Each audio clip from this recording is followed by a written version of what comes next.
So the ISM, the next chart versus the NASDAQ. The year-on-year NASDAQ is pricing in the ISM at about 41, which is almost pricing in the full sharp 1970s recession.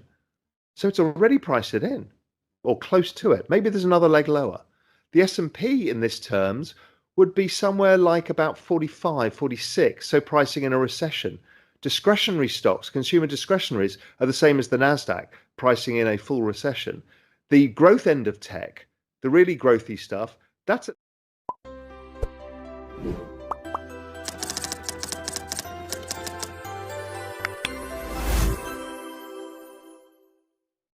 there's a lot going on and it's very noisy for a lot of people.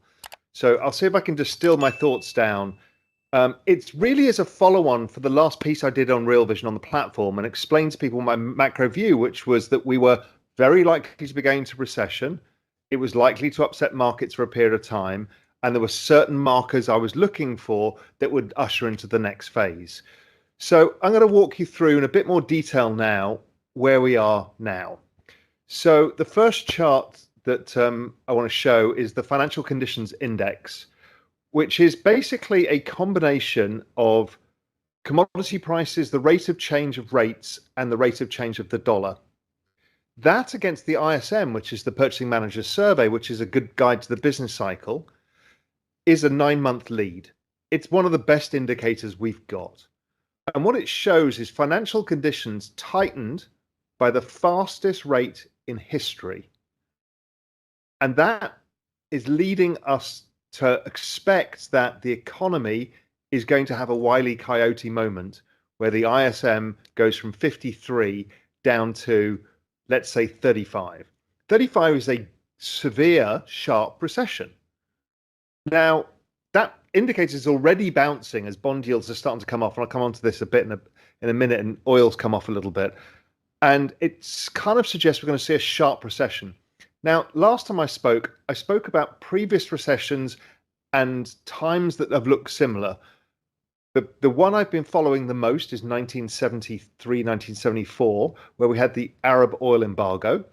That was a supply shock. And what happened was the price of oil screamed higher, the economy collapsed, and the markets collapsed. And in that last phase, roughly where we are now, it actually went from 56 in the ISM to 30 in 4 months. It was the fastest collapse in history of the ISM. And that was caused by the supply shock in oil. And I think we got a similar setup. We also had something very similar after World War II, 1947. We had, like COVID, the whole world had been shut down. You reopen it, not enough supply of stuff. Everybody's back into the civilian labor force and the price of goods explodes. Inflation goes up to 20%. 2 years later, and economic growth collapses. The ISM goes down to 30. Similar kind of setup, and the equity market collapses with it. The other one was 2018. We also saw a rise in commodity prices. We also saw financial conditions tightening massively because the Fed had been tightening and quantitative tightening had been going on, and the ISM again collapsed. So, and the equity market went down with it. The Fed pivoted. In all circumstances, the Fed actually changed very fast. They didn't change when inflation rolled over, which is the narrative. They have to see inflation roll over. It actually changes when the ISM crosses 50. I went back and looked at every single time since 1967 that the ISM crosses 50, and the Fed cut every single one except 2016, where they paused. So it tells you that the economy takes over all precedent when it comes to the things they monitor, because then unemployment becomes more important because unemployment means voters and other stuff, even recession. So, okay, so where are the markets? Where are we pricing in other stuff? So that's 9-month lead. So the next chart to bring up is the ISM new orders less inventories. That's a 3-month lead, and that suggests the ISM in the next 3 months is going to 45, which is a full recession. So it's saying we'll be in a full recession within 3 months. Okay? That's starting to get interesting for us.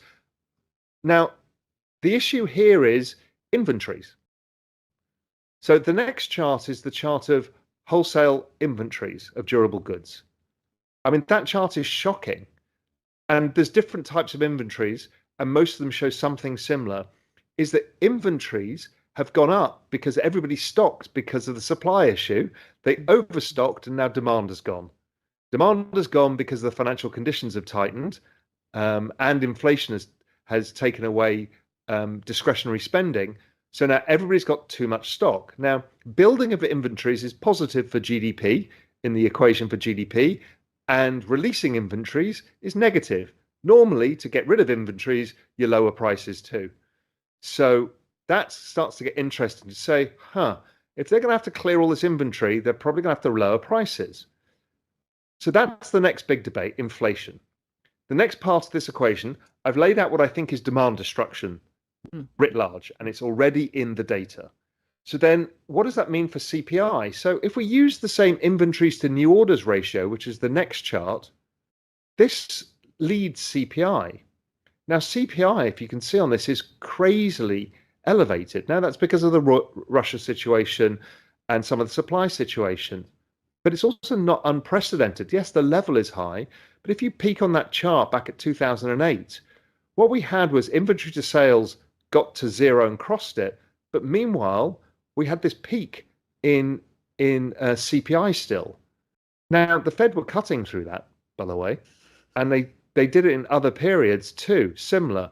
But that period is telling us again, 6 months lead time, that CPI should fall dramatically.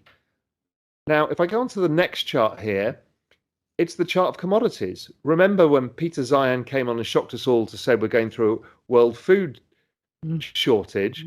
Well, most of the food prices for Western economies have actually collapsed. So the commodity complex overall is down between 20 and 60%. So this is the all commodities year-on-year rate of change. Now, considering oil hasn't gone down a lot, it's only pricing in a ISM of about 54. The actual inflation from commodities has evaporated. And the longer it goes on, even if prices stay the same, the more this will go to negative year on year. So the inflationary effects of the commodity prices, the supply crisis of all of these commodities, agricultural, energy, they're all going out of the numbers super fast. So I think we're teeing ourselves up for a situation where the narrative shifts from inflation and growth is bad to, okay, inflation's coming off, but growth is much worse than we expected. So what does that mean for markets? So if I look at the next chart, it's actually, I mean, I love the ISM, the business cycle. I don't know why more people don't use this stuff. So the ISM, the next chart versus the NASDAQ.